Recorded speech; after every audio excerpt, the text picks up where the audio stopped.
you guys know what peace through strength means?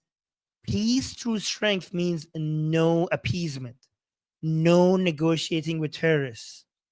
Peace through strength is not just something you say.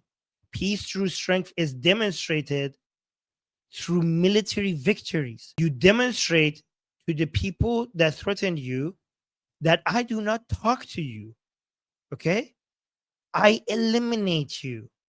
The people I talk to is everybody else observing what just happened to anybody who threatened my citizens. You are not worthy of talking to. You killed my citizens.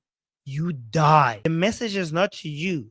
The message is to other people to witness what happens to people who dare threaten my citizens.